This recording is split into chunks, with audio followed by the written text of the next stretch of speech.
যা কলেজে বিশ্ববিদ্যালয়ে পড়ানো হয়, এই কোরআন শরীফ বিশ্ববিদ্যালয়ে পড়ানো হয়? হ্যাঁ হয়। কয়েকটা আয়াত, কয়েকটা সূরা পরীক্ষায় পাস করার জন্য একটু একটু অপশনাল রেখে দেওয়া হয়েছে। বর্তমান যে শিক্ষা কমিশন, শামসুল হক শিক্ষা কমিশন রিপোর্ট মন্ত্রী পরিষদে অনুমোদন করেছে বর্তমান সরকার। এই শিক্ষানীতিতে বলা হয়েছে ক্লাস 1 থেকে নিয়ে ক্লাস 5 পর্যন্ত ধর্মীয় শিক্ষা দিতে দেওয়া হবে না। তাহলে ক্লাস 5 পর্যন্ত যদি ধর্মীয় শিক্ষা না থাকে, তাহলে ক্লাস 6-7-এ ওঠার পর আলিফ জাওরা বাজাবর বা আনাকুম জানাকুম ছেলেরা পড়বে? মেয়েরা পড়বে? আসল উদ্দেশ্য হলো ইসলাম থেকে জাতিকে দূরে সরাবার জন্য ষড়যন্ত্র। এই সরকারের প্রণীত শিক্ষানীতি আমরা মানি না। আপনারা মানেন? যেই মাদ্রাসা মানুষের চরিত্র সৃষ্টি করে, বর্তমান সরকার সেই মাদ্রাসাগুলি একটা একটা করে ধ্বংস করার পরিকল্পনা গ্রহণ করেছে। সুতরাং আসল শিক্ষা হলো কোরআনের কাছে। আসল শিক্ষা কোথায়? কোরআনের কাছে। কোরআন যদি শিখানো হতো, কোরআন যদি শিখানো হতো কলেজে বিশ্ববিদ্যালয়, তাহলে গতকাল চট্টগ্রাম বিশ্ববিদ্যালয় থেকে যেসব ছেলেরা বিশ্ববিদ্যালয় কর্তৃপক্ষ কর্তৃক বরাদ্দকৃত, হাইজ্যাক করা নয়, বরাদ্দকৃত 4খানা বাস দিয়ে কোরআন শুনতে আসতে চেয়েছিল, বর্তমান সরকারের তথাকথিত সোনার ছেলেরা আসতে দিল না। কোরআন যদি তারা পড়তো, তাহলে কোরআন শরীফ শুনতে তারাও আসতো। কপাল পড়া। জোরে বলেন কি? আরো জোরে বলেন কি? কপাল পড়া। সব ভালো লাগে, কোরআন ভালো লাগে না। এদেরকে শিখানো হয়েছে, আরে তোমরা তো মানুষ না। বলে আমরা কি? তো তোমাদের ডারউইন বাবাজি বলে নাই, শোনো নাই? কি পড়ো টড়ো তোমরা, বুদ্ধি শুদ্ধি রাখো না। ডারউইন বলেছে, থিওরি অফ ইভলিউশনের মধ্যে বলেছেন মানুষ মানুষ না। বলে কি? মানুষ হলো বান্দর। কপাল পোড়া। কি কপালে লেখা থাকে? কাজে কামে প্রকাশ হয়ে যায়। ডারউইন বলল মানুষ মানুষ না। আলফ্রেড বললেন মানুষ হলো মানুষই ঠিক, তবে মানুষ হলো সেক্স সর্বস্ব জীব। সেক্স সমস্যার সমাধান করলে মানুষের সব সমস্যার সমাধান হয়ে যাবে। কার্ল মার্কস বললেন মানুষ হলো পেট সর্বস্ব জীব, পেট সমস্যার সমাধান করে দিলে সব সমস্যা শেষ। আর ডারউইন বললেন মানুষ মানুষই না, মানুষ কি? বলে বান্দর। ওরাং ওটাং শিম্পাজি আর ব্যাং থেকে মানুষের উৎপত্তি হয়েছে। আমি যখন জীবনের প্রথম শিম্পাজি দেখলাম, ওরাং ওটাং দেখলাম, তখন আমি মনে করেছি যে ডারউইন খামোখা ভুল করে নাই। এইটা দেখেই ও মনে করেছে যে এই হচ্ছে আমার মাতামহের গোষ্ঠী, এ হলো পিতামহের গোষ্ঠী। আপনারা একটু মাথা কাটায় চিন্তা করেন, মানুষ যদি বান্দর থেকে হবে, আজও বানর ফরেস্ট এরিয়া আছে কিনা বাংলাদেশে? চিল্লায় বলেন আছে কিনা? তো মানুষ যদি বান্দর থেকেই হবে, আপনারা কি কোনোদিন দেখেছেন যে একটা বান্দরের কোমর পর্যন্ত মানুষের মতো হয়ে সারছে? আর কিছুদিন গেলেই পুরা মানুষ হয়ে যাবে। গলা পর্যন্ত মানুষের মতো হয়ে গেছে, আর কদিন গেলেই মানুষ হয়ে যাবে। দেখছেন কখনো? আচ্ছা আপনারা বলেন, পাবদা মাছ আপনারা চট্টগ্রামে কি বলেন? পাবদাই বলেন। পাবদা মাছ দেখতে কি মাছের মতো লাগে? বোয়াল মাছের মতো। কোন পাগলে কি বলছে কথা যে বোয়ালের পূর্বপুরুষ পাবদা? পাবদাগুলি পুটি টুটি খাইয়া খাইয়া আস্তে আস্তে বোয়াল হয়ে গেছে, এ কথা কেউ বলে? আচ্ছা শোলের যে ছোট সাইজ, শোল মাছ, গজাল মাছ, এর যে ছোট্ট সাইজ ভর্তা করে খায়, শুটকি বানায় খায়, ওগুলোর কি বলে? টাকি মাছ। এই টাকি মাছ দেখতে শোল মাছের মতো। কেউ পাগলকে আজ পর্যন্ত বলেছে যে শোল মাছের পূর্বপুরুষ টাকি, টাকিগুলা সার মার খাইয়া আস্তে আস্তে শৌলে পরিণত হয়ে গেছে? কেউ বলেছে কখনো? ডারউইন কয় বোতল খাইয়েছে এই মতবাদ লিখছে আল্লাহই ভালো জানে। যে বান্দরের থেকে মানুষ আবিষ্কার হয়েছে, নাউজুবিল্লাহ। এগুলি পড়ানো হয় কলেজে বিশ্ববিদ্যালয়, তাই আমাদের সোনার ছেলেরা বান্দরামি করে। ওদের যদি পড়ানো হইতো, তোমরা বাঁদরের গোষ্ঠী নও, তোমরা মানুষ। মর্যাদা কার বেশি, বান্দরের না মানুষের? এ পৃথিবীর প্রথম মানুষকে আদম আলাইহিস সালাম। আদম হইছেন কি দিয়ে? মাটি দিয়ে। আল্লাহ রাব্বুল আলামিন যিনি মানুষ সৃষ্টি করেছেন, তিনি কোরআন শরীফের ভিতরে বলে দিয়েছেন, আমি প্রথমেই বলেছি, আপনারা লক্ষ্য করুন, এই কোরআন তাবিজের কিতাব নয়, এই কোরআন তদবিরের কিতাব নয়, ঝাড়ফুঁকের কিতাব নয়। কোরআন হলো পৃথিবীর মানুষের জন্য কোড অফ লাইফ, পূর্ণাঙ্গ জীবন বিধান। সবকিছু আল্লাহ পাক কোরআনের ভিতরে বলে দিয়েছেন, কোন জিনিস বাদ দেন নাই। আপনি আমি কেমনে সৃষ্টি হয়েছি, আল্লাহ পাক কোরআনের ভিতরে বলেছেন, ইন্না খালাকনাকুম মিন তুরাবিন সুম্মা মিন নুতফাতিন সুম্মা মিন আলাকাতিন সুম্মা মিন মুদগা। নিষ্প্রাণ মাটি দিয়ে তোমাকে উৎপন্ন করা হয়েছে, নিষ্প্রাণ মাটির উপাদান দিয়ে তোমাকে তৈরি করা হলো। মায়ের পেটের ভিতরে এক ফোঁটা নাপাক পানি জমাট রক্তে পরিণত হয়ে গেল, জমাট রক্ত আস্তে করে গোস্ত পিণ্ড হলো, গোস্ত পিণ্ডকে সুন্দর করে সাজায়া, হাড্ডি গুড্ডি বানায়া, স্ট্রাকচার তৈরি করে, তার উপরে ফাকাসাউনাল ইযামা লাহমা, চামড়া দিয়ে গোস্ত দিয়া সাজায়া সুন্দর করে বানালাম। আল্লাহর পরিচয় শুনুন, আল্লাহ আমার কেমন আল্লাহ। মায়ের পেটের ভিতরে সন্তান বানায়া, এরপরে যখন রূহ দেওয়া হয়েছে, ক্ষুধা লেগেছে, খাবারের প্রয়োজন হয়েছে, আল্লাহ রাব্বুল আলামিন ওই কচি বান্দা মায়ের পেটে বসে কি খাবে, সেজন্য তার মা চিন্তা করে নাই, বাবা চিন্তা করে নাই, সরকার চিন্তা করে নাই। আল্লাহ রাব্বুল আলামিন মায়ের মাসিক অসুখকে বন্ধ করে দিয়ে সন্তানের নাভির সাথে আর মায়ের নাভির সাথে তার লাগায়া, পাইপ লাগায়া, মায়ের মাসিক অসুখের রক্তগুলি দিয়ে সন্তানকে বড় বানালেন। মুখ দিয়া এই রক্ত পান করালেন না, মুখটাকে পবিত্র রেখে দিলেন, যাতে করে পৃথিবীতে আসার পর ওই মুখ দিয়া আল্লাহ রাব্বুল আলামিনের জিকির করতে পারো। সন্তান মায়ের ভিতরে, পেটের ভিতরে বড় হলো। আল্লাহ রাব্বুল আলামিন বলেন, মাস দিন যখন পুরা হয়ে গেল, সুম্মা নুখরিজুকুম তিফলা, বাচ্চার আকারে পৃথিবীতে নিয়ে আসলাম। এখন খাবা কি? পৃথিবীতে যখন বাচ্চা এলো, তখন তার পেটের সাথে যে সংযোগ ছিল মায়ের নাভির সাথে আর সন্তানের নাভির সাথে, সেই সংযোগ তার আর কি থাকলো? কি করা হলো? কেটে দেওয়া হলো। লক্ষ্য করুন, খাবারের জন্য একটি মাত্র পাইপ আল্লাহ লাগাইছিলেন, পৃথিবীতে সন্তান আসার সঙ্গে সঙ্গে পাইপটা কেটে দেওয়া হলো। এবার কি খাবে? আল্লাহ রাব্বুল আলামিন মায়ের বুক থেকে সন্তানের জন্য এবার সিঙ্গেল সিগন্যাল, তার জন্য সিঙ্গেল কোন লাইন যেটা ছিল কেটে দিয়া, মায়ের বুক থেকে সন্তানের জন্য ডাবল লাইন আল্লাহ চালু করে দিলেন।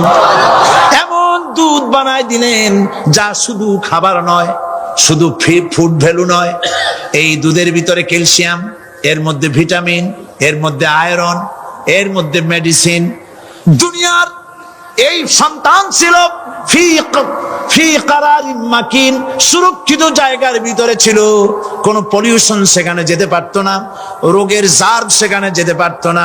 দুনিয়ায় এলো দূষিত আবহাওয়ার ভিতরে। এই সন্তানকে এখনই অ্যান্টিবায়োটিক খাওয়ালে পরে অসুবিধা হবে।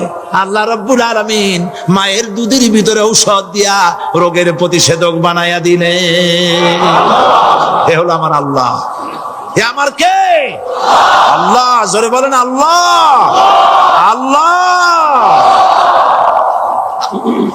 আল্লাহ রাব্বুল আলামিন মায়ের দুধ দিয়ে সন্তানকে বড় করলেন আর শোনায় দিলেন, খবরদার এই মায়ের সাথে, এই বাপের সাথে নাফরমানি করবি না।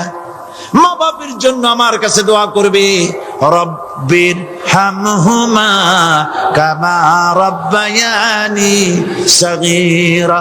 সবাই পড়েন আমার সাথে, রব্বির হামহুমা কামা রাব্বায়ানি সগীরা। আল্লাহ পাক শিখাই দিলেন বান্দারে আমার কাছে দোয়া করায়, আল্লাহ আমার মা বাপ আমাকে ছোটবেলায় যেভাবে স্নেহের কোলে লালন পালন করেছে, এইভাবে আমার মা বাপ তোমার রহমতের কোলে লালন পালন করো। মনে থাকবে ভাইরা? বলেন মনে থাকবে? প্রত্যেক নামাজের পরে মা বাবার জন্য দোয়া করবেন, বেঁচে থাকুক আর মরে যাক, দোয়া করবেনই, মনে থাকবে? রব্বির হামহুমা কামা রাব্বায়ানি সগীরা। আবার পড়েন, রব্বির হামহুমা কামা রাব্বায়ানি সগীরা। আল্লাহ পাক মায়ের মর্যাদা এত বাড়াইছেন, সাহাবী প্রশ্ন করেছে, ইয়া রাসূলুল্লাহ খেদমত করব কার? হুজুর বলেন তোমার মায়ের, তারপরে কার? তোমার মায়ের, তারপরে কার? তোমার মায়ের, তারপরে কার? তোমার পিতার। বাপের চাইতে মায়ের মর্যাদা আল্লাহ 3 গুণ বাড়াইয়া দিলেন, 3 গুণ বৃদ্ধি করে দিলেন। হাদিস শরীফে এসেছে, হযরত আবী হুরায়রা রাদিয়াল্লাহু তাআলা আনহু রাসূলের কাছে এসে রাতের বেলায় কাঁদতেছিলেন। হুজুর প্রশ্ন করলেন, আবু হুরায়রা কাঁদো কেন? হযরত আবু হুরায়রা বলছেন, হুজুর মা আমাকে মেরেছে। তিনি প্রশ্ন করলেন, আচ্ছা মা তোমারে মারলো কেন? তুমি কি কোনো বেয়াদবি করছো? তিনি বললেন না, তবে মারলো কেন? হযরত আবু হুরায়রা বলেন, ইয়া রাসূলুল্লাহ আপনার খেদমত থেকে বাড়ি ফিরতে আমার দেরি হয়ে গিয়েছিল। গভীর রাত্রে যখন বাড়ি গেছি, মা আমাকে প্রশ্ন করলেন, বাবা দেরি হলো কেন, কোথায় ছিলি? তাম পৃথিবীর মানুষ যেই কদম মোবারক চুমু দিতে পারলে ধন্য হয়ে যায়, সেই আখিরি জামানার পয়গম্বর নবী মুহাম্মদ রাসূলুল্লাহ সাল্লাল্লাহু আলাইহি সাল্লামের দরবার থেকে আসতে আমার দেরি হয়ে গেছে। ইয়া রাসূলুল্লাহ আমার মা আপনার নাম শুনে তার গা জ্বলে উঠলো, তিনি কাফের মুশরিকা। আপনার নাম শুনে অগ্নি শর্মা হয়ে আমাকে ধরে পিটানো আরম্ভ করলেন আর বললেন, আবু হুরায়রা হয় মুহাম্মদ সাল্লাল্লাহু আলাইহি সাল্লামের বাড়ি ছাড়বি, নইলে আমার বাড়ি ছাড়বি, কি করবি বল? মার খেতে খেতে আমি বললাম, মা তোমার গায়ে যত শক্তি আছে আমারে মারো, তোমার বাড়ি শুদ্ধ তাম দুনিয়াটা ছেড়ে দিতে পারি, মুহাম্মদ রাসূলুল্লাহর কদম মোবারক ছেড়ে দিতে পারি না। আল্লাহ! হুজুর আমার মা গলা ধাক্কা মেরে আমাকে বের করে দিয়েছেন। হুজুর বলছেন, আবু হুরায়রা মা তোমাকে মেরেছে আর আমার কাছে নালিশ করছো, আমি তোমার মায়ের কোনো বিচার করতে পারবো না। সুবহানাল্লাহ! এত বড় পাওয়ারফুল নবী, শানওয়ালা, ইজ্জতওয়ালি, বরকতওয়ালি, এত বড় নবী বলছেন মা মেরেছে, আমার করার কিচ্ছু নাই। সুবহানাল্লাহ! তোমার মা মুশরিকা হোক আর যাই হোক, তোমার মা। সুবহানাল্লাহ বলেন। আমার বন্ধুগণ, হযরত আবু হুরায়রা বলেন, ইয়া রাসূলুল্লাহ মায়ের বিরুদ্ধে কোনো অভিযোগ নিয়ে আমি আপনার কাছে আসি নাই। হুজুর বললেন, কেন আসছো বলো খুলে। আবু হুরায়রা বলেন, হুজুর আমি জানি আপনি আল্লাহর দরবারে যদি কোনো ব্যাপারে হাত তোলেন আল্লাহ মঞ্জুর করে ফেলেন। আপনি দয়া করে আমার মার জন্য দোয়া করেন, আল্লাহ যেন হেদায়েত দিয়ে দেন। আমার নবীজি দুখানে হাত উত্তোলন করলেন, বললেন, আল্লাহুম্মা ইহদি উম্মা আবি হুরায়রা, আয় আল্লাহ আমি দোয়া করতেছি আবু হুরায়রার মাকে হেদায়েত নসিব করো। হুজুর হাত তুলে মোনাজাত করছেন, আবু হুরায়রা দৌড় দিলেন বাড়ির দিকে। কয়েকজন সাহাবী হযরত আবু হুরায়রার জামা টেনে ধরেছে, এই ভদ্রলোক দৌড়ায় কেন? এত শান্ত মানুষ, কখনো গরম হয়ে কারোর সঙ্গে কথা বলে না, এই মানুষটা দৌড়ায় কেন? কোনো বিপদ হইল নাকি? জামা টেনে ধরে বলে, আবু হুরায়রা দৌড়াও কেন? হযরত আবু হুরায়রা বলেন, জামা ছেড়ে দাও, কোনো বিপদ আমার হয় নাই, আমি দৌড়াইয়া বাড়ি যাই দেখতে চাই। আমি দৌড়াইয়া আগে বাড়ি যেতে পারলাম না, আমার নবীর দোয়া আগে আমার বাড়ি চলে গেছে, মারলাম কেন? বাবা গো, আমি আমার ভুল বুঝতে পেরেছি, জীবনের ভুলও ধরা পড়েছে, আমাকে জলদি করে নিয়ে চলো বিশ্ব নবীর দরবারে। হযরত আবু হুরায়রার সাহাবা রাসূলুল্লাহর খেদমতে এসে ঘোষণা করলেন, আশহাদু আল্লা ইলাহা ইল্লাল্লাহু ওয়াহদাহু লা শারীকা লাহু ওয়া আশহাদু আন্না মুহাম্মাদান আবদুহু ওয়া রাসূলুহু। আমার ভাইরা, আল্লাহ রাব্বুল আলামিন মানুষ সৃষ্টি করে পৃথিবীতে পাঠায় দিলেন, খাবারের ইন্তজাম করলেন। এগুলি সব আল্লাহর পরিচয়। আল্লাহরে চেনার জন্য বড় বড় কিতাব ঘাটা লাগে না, কিসমতে যদি থাকে দুই একটা দৃষ্টান্ত যথেষ্ট হয়ে যায়। সুবহানাল্লাহ, সুবহানাল্লাহ, দুই একটা দৃষ্টান্ত যথেষ্ট। আল্লাহ পাক সমস্ত সৃষ্টি জগৎকে তৈরি করলেন, সৃষ্টি করলেন, আর তাদের খাদ্যের ব্যবস্থা করলেন। কে করেছেন খাদ্যের ব্যবস্থা? খাদ্য দেন আল্লাহ। কিন্তু অহংকারী যারা, তারা বলে দেশের বাম্পার ফলনের জন্য সমস্ত কৃতিত্ব সরকারের। বলেন আস্তাগফিরুল্লাহ, বলেন নাউজুবিল্লাহ। এদের একজন বলছিল 3 বছর কিছু দিবার পারুম না। লোকেরা কয় আমরা না খাইয়ে থাকুম, আল্লাহ কয় আমিও দেহুম। কদ্দুর পারো না খাইয়ে থাকতে। ফসল কে দেন? জোরে বলেন কে দেন? বাম্পার ফসলের ফলনের দাবি সরকার করতে পারে না। এটা কুফরি, এটা শিরক। জমিনের ফসল কে দেন? আকাশের বৃষ্টি কার? পানি কার? সার কার? সব আল্লাহ পাক। আল্লাহ পাক কোরআন শরীফে বলেছেন, লা ইন শাকারতুম লাযীদান্নাকুম ওয়া লা ইন কাফারতুম ইন্না আযাবি লাশাদীদ। আমার নিয়ামতের শুকর যদি আদায় করো বাড়ায় দেব, আর যদি কৃতজ্ঞ হও, শুকরিয়া আদায় না করো, মস্ত বড় শাস্তি দেব। ফসল দেই আমি, আর শুকরিয়া আদায় করো তোমার বাজানে। ঠিক কিনা? শুকরিয়া আদায় করে কার? বাজানে। একটা লোকের, একটি মানুষের যেই প্রশংসা এই সরকার করলো, বিগত 4.5 বছর ধরে একটা মানুষের যত জিকির করলো, প্রশংসা করলো, ছবি টানাইলো, যদি এতটা জিকির, এতটা স্মরণ আল্লাহ রাব্বুল আলামিনের করত, ওদের জন্য আল্লাহর জান্নাতের দরজা খোলা হয়ে যেত। প্রশংসা করবে কার? চিল্লায় বলুন, আল্লাহ পাকের প্রশংসা করো। খেতে দেওয়ার মালিক তিনি। আল্লাহ পাক বলছেন, আল্লাহকে, তার পরিচয় আল্লাহ তুলে ধরেছেন, ওয়ামা মিন দাব্বাতিন ফিল আরদি ইল্লা আলাল্লাহি রিজকুহা। এই পৃথিবীর ভিতরে এমন কোন বিচরণশীল জীব নাই যার রিস্কের দায়িত্ব আমি আল্লাহ গ্রহণ করি নাই। সুবহানাল্লাহ বলবেন না? রিস্কের দায়িত্ব কার হাতে? আচ্ছা দেখুন তো, পৃথিবীর সমস্ত সরকারের কাছে বিভিন্ন মন্ত্রণালয় আছে না? খাদ্য মন্ত্রণালয় বলে কোন মন্ত্রণালয় আছে কিনা? আছে। খালি কয় খামু আর খামু। খাদ্য মন্ত্রণালয় আছে, থাকার পরেও মানুষ না খাইয়া মরে। ঠিক কিনা?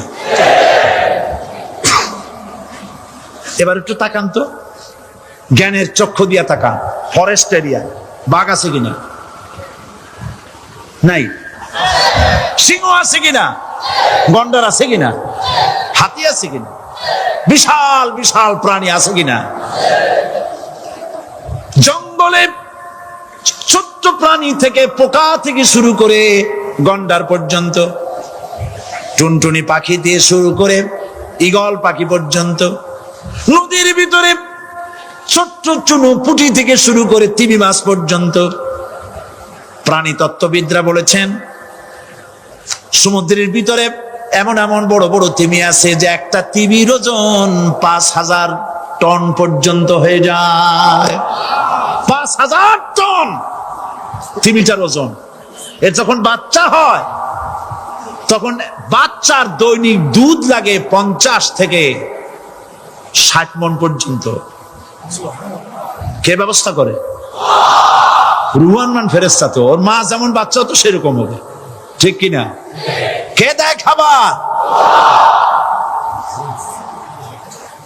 এবার দেখেন তো আপনার দেশের এই জঙ্গলে কত হাতি আছে, হাতিরা মিছিল করে আসছে যে আল্লাহ আমাদের এখন আর খাইতে টাইতে দিতে পারে না, বাংলাদেশের গভর্নমেন্ট কিছু দাও, আসছে না খাইয়া ক্ষুধার জ্বালায় হাতি মরেছে, বাঘ মরেছে, সিংহ মরেছে, এর কোন দৃষ্টান্ত আছে?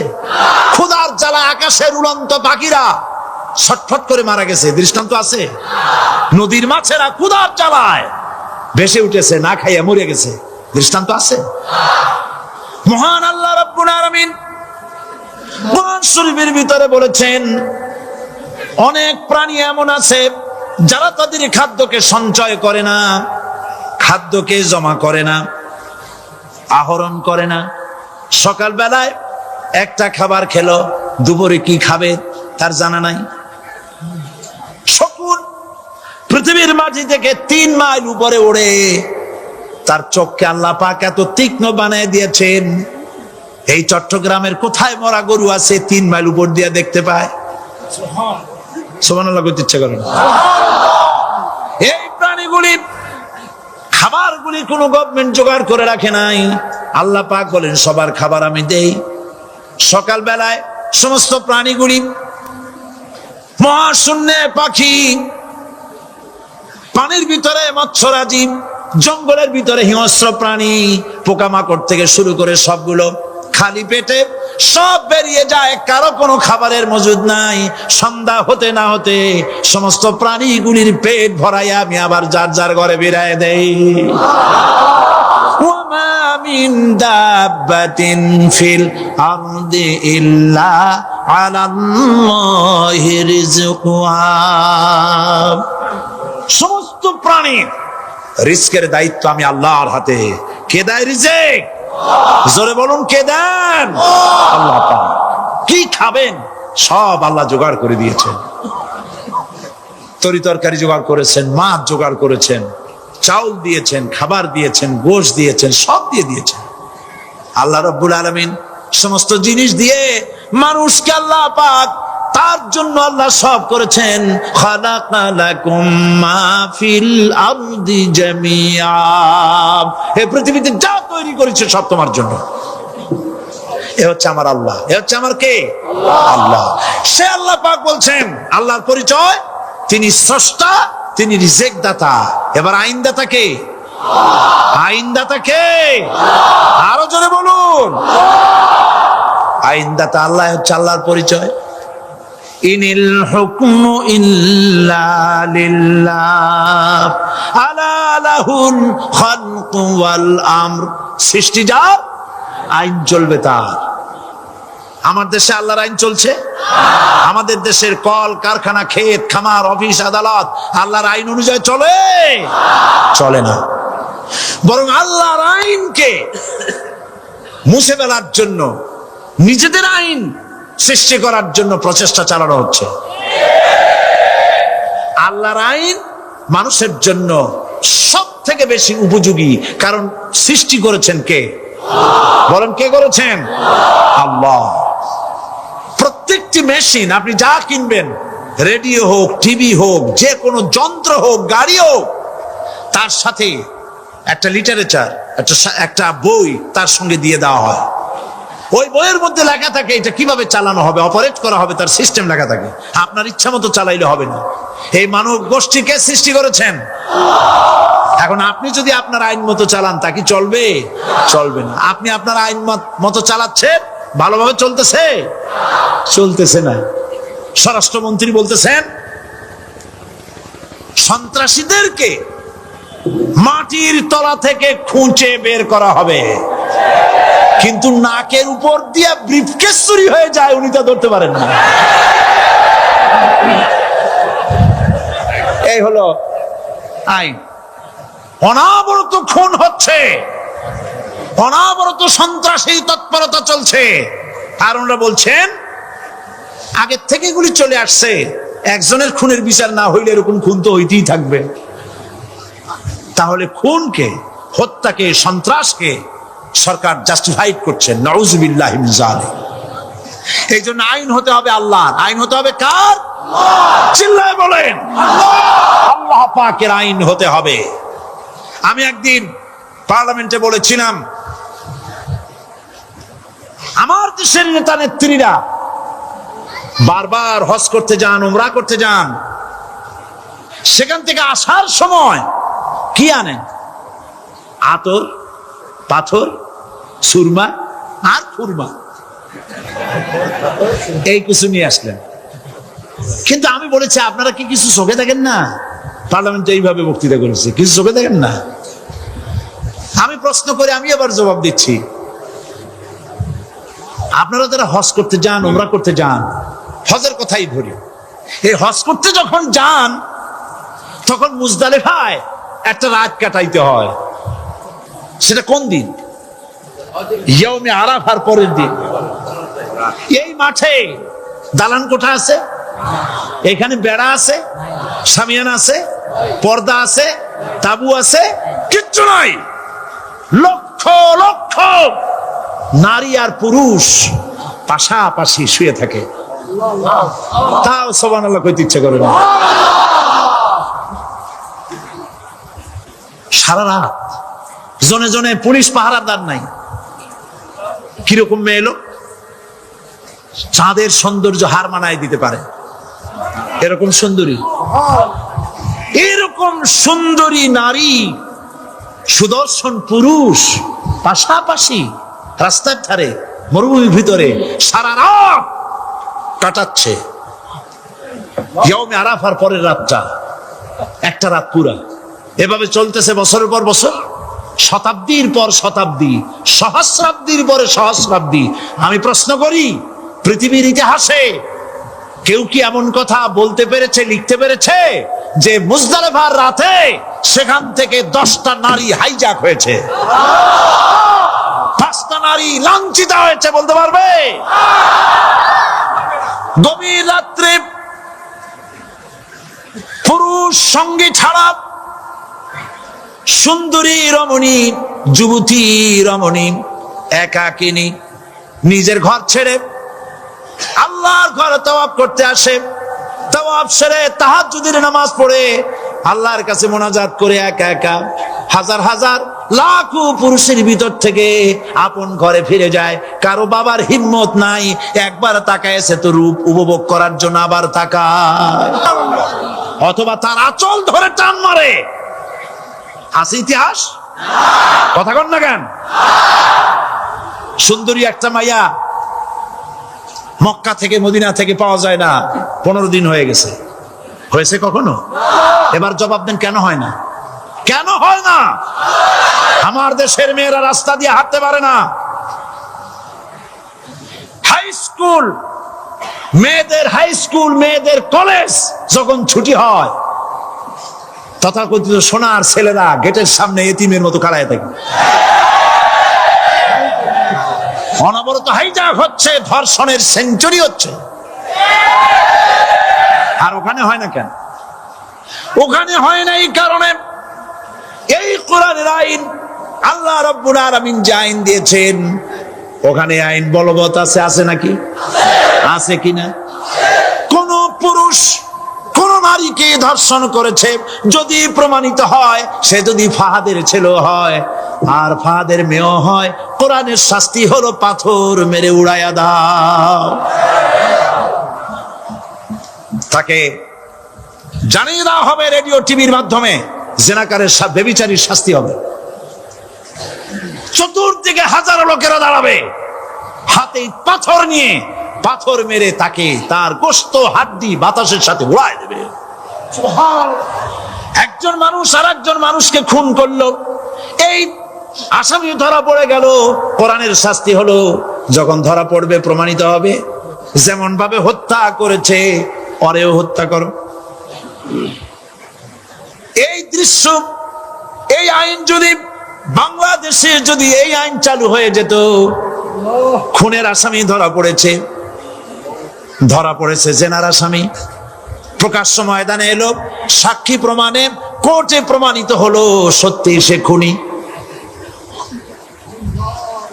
এই বিশাল আউটার স্টেডিয়ামের মাঝখানে খুনি কি দাঁড় করাও, চতুর্দিকে হাজারো লাখো মানুষ থাকুক, রেডিও টিভির ক্যামেরা কার্যকর হবে, পত্র পত্রিকার সাংবাদিকরা আসবে, তরবারির এক আঘাতে খুনির কল্লাটা উড়ায় দাও, দেহটা নিঃসাড় হয়ে জমিনে পড়ে যাবে। এই দৃশ্য যারা দেখবে স্বচক্ষে, রেডিওতে, পত্র পত্রিকায়, আর 1 বছরের ভেতরে খুন করার হিম্মত কারো কলিজায় উঠবে? জেনাকারের পাথর মেরে উড়িয়ে দেওয়ার শাস্তি যদি চোখে কেউ দেখে, জেনা করার পুলক আর জাগবে? এটা নাম আল্লাহর আইন। এই আইন কার? এই আইন যতদিন পর্যন্ত বাংলার মানুষের, মুসলমানদের উপরে কার্যকরী না হচ্ছে, এই দেশে কার্যকরী না হবে, ততদিন পর্যন্ত হত্যা, ধর্ষণ, খুন বন্ধ হবে না। বন্ধ হবে। সুতরাং এই আইন হচ্ছে কার? আরো জোরে বলেন, আল্লাহ রাব্বুল আলামিন। মহান আল্লাহ রাব্বুল আলামিনের এই আইন অনুযায়ী যদি দেশ চলে, মানুষ শান্তি পাবে, চুরি বন্ধ হবে, ডাকাতি বন্ধ হবে, জেনা বন্ধ হবে, হত্যা ধর্ষণ বন্ধ হয়ে যাবে। নবীজি এমন একটি আইন চালু করে দিয়ে, কোরআনের বিধান চালু করে দিয়ে এমন একটা সমাজ চালু করেছিলেন, যেই সমাজ সম্পর্কে হুজুর নিজে বলেছেন, খায়রুল কুরুনে কারনি, সর্বশ্রেষ্ঠ যুগ হলো কার যুগ? আমার যুগ। সুবহানাল্লাহ বলেন। রাসূলের যুগ হলো সর্বশ্রেষ্ঠ যুগ। সেই কোরআন, সেই হাদিস আজও আছে না নাই? বলেন জোরে, আজও আছে না নাই? সেই কোরআন এবং সুন্নাহ দিয়ে দেশ শাসন হোক, এটা কি আমরা চাই? কারা কারা চাই? দু হাত উঁচু করে দেখা।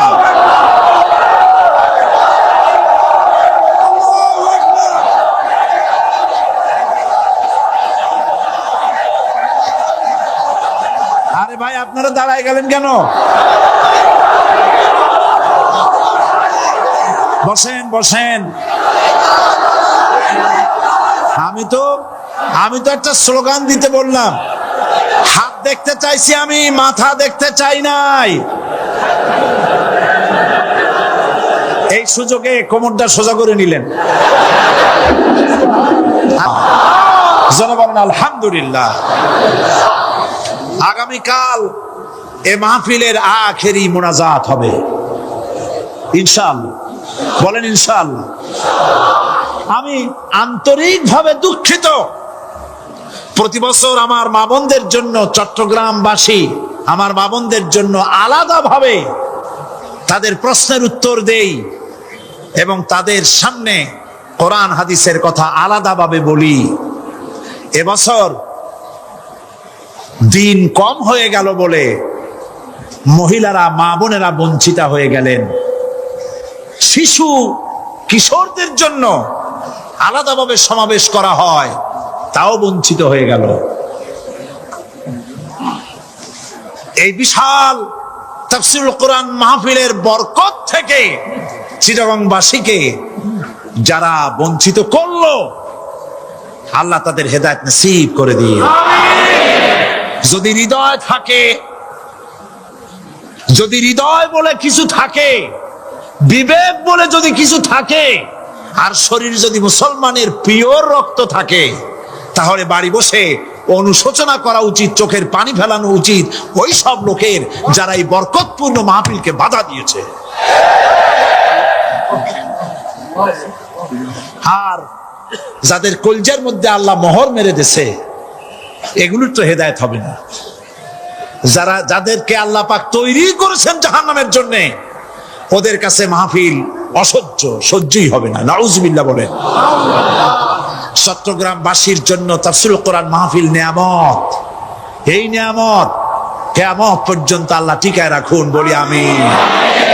আগামীকালের আখেরি মোনাজাতে সমস্ত মুসলমান চতুর্দিক থেকে আল্লাহ পাকের নারা লাগাতে লাগাতে আসবেন। আল্লাহু আকবার, নারায়ে তাকবীর। গোটা চট্টগ্রাম, গোটা চিটাগং শহর আগামীকাল কোরআনের মিছিলের শহর হবে ইনশাআল্লাহ।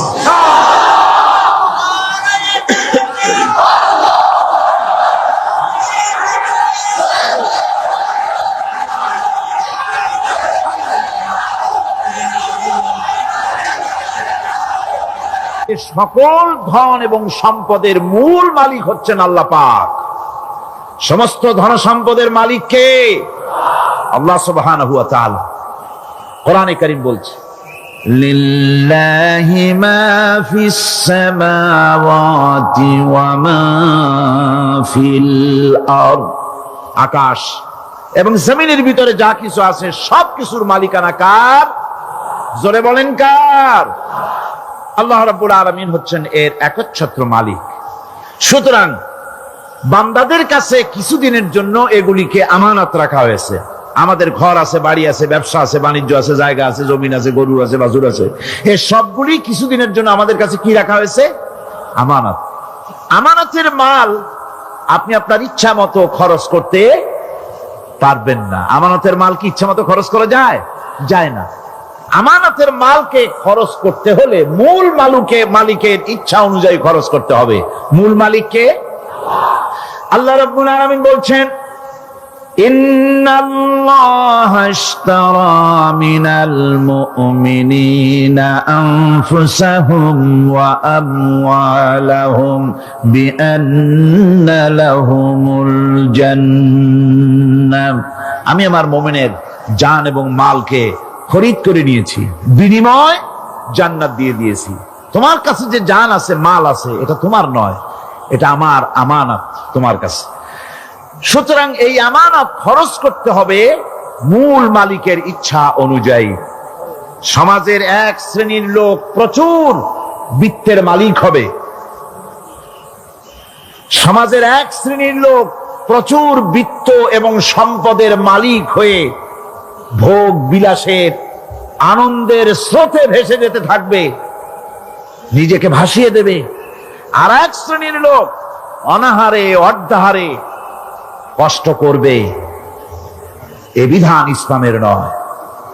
কেউ থাকবে 10 তলায় আর কেউ থাকবে গাছতলায়, কেউ খাবে পোলাও, কোরমা, বিরিয়ানি, আর কারো কিসমতে মরিচ পোড়াও হবে না।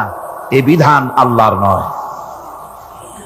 ইসলামের বিধান হচ্ছে এই যে আল্লাহ যে সব সম্পদ মানুষকে দান করেছেন, এই সম্পদের ভিতরে বিত্তহীনদের অধিকার রাখা হয়েছে। বিত্তহীন যারা গরিব, যাদের কিছু নাই, তারা আপনার করুণার পাত্র নয়।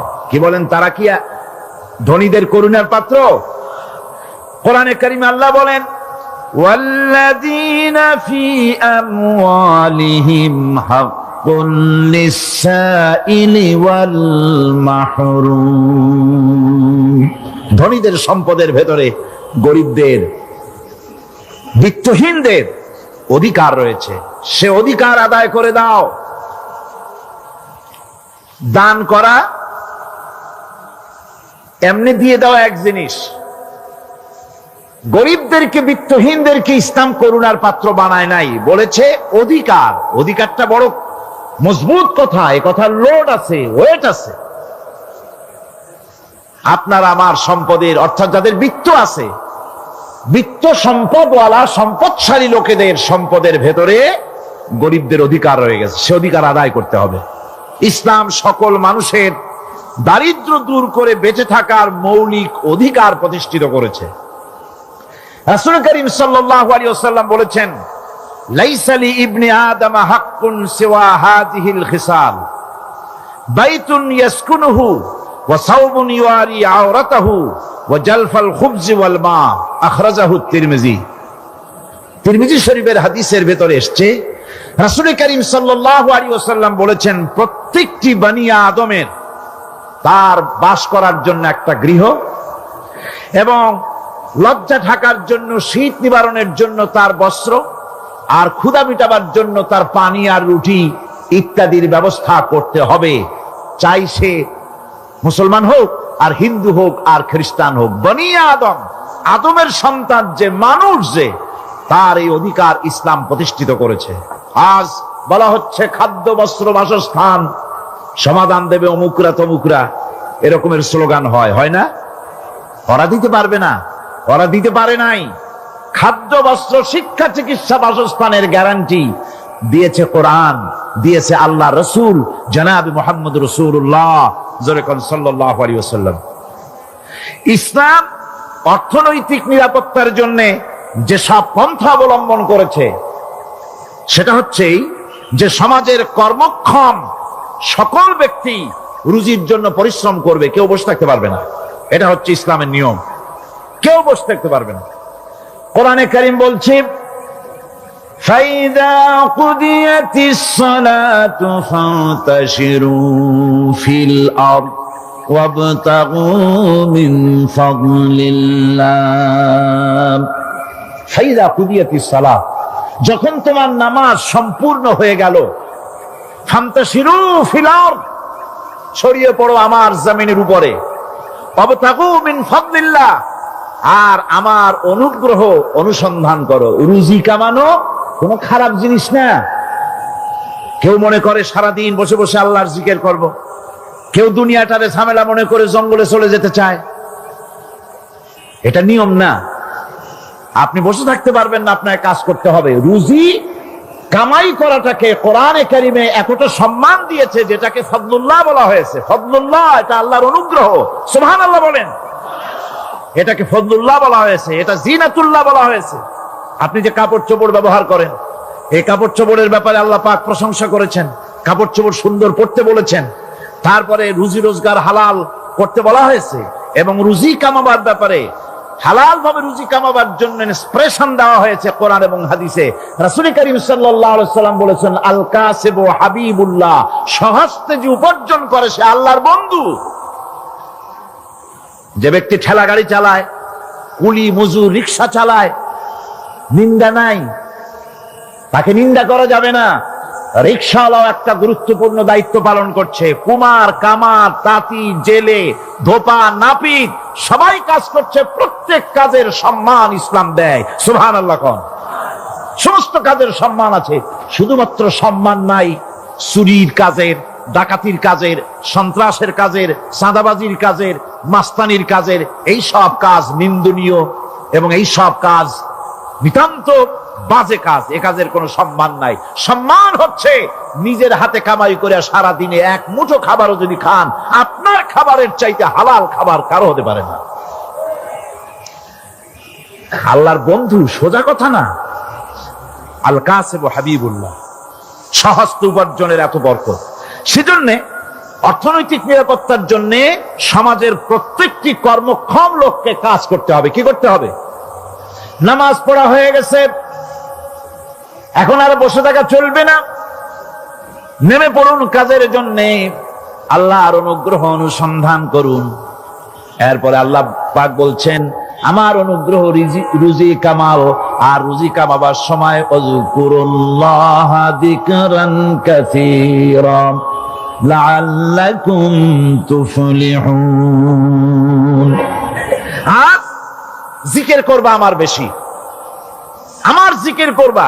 বলা হচ্ছে রুজি অনুসন্ধান করো, আর বলা হচ্ছে আমার জিকির করো। তো জিকির আর রুজি সন্ধানের ভিতরে সামঞ্জস্য কি? সামঞ্জস্যটা হচ্ছে এই যে আপনি যখন উযকুরুল্লাহ কাসীরান, আপনাকে বেশি করে জিকির করতে হবে। জিকির মানে কি? স্মরণ করা। জিকির মানে কি? স্মরণ করা। আল্লাহকে স্মরণ করেন। রুজি যখন কামাতে যাবেন স্মরণ করবেন কারে? চিল্লায় কোন কারে? আপনি রুজি কামাবার জন্য চাকরি করতেছেন,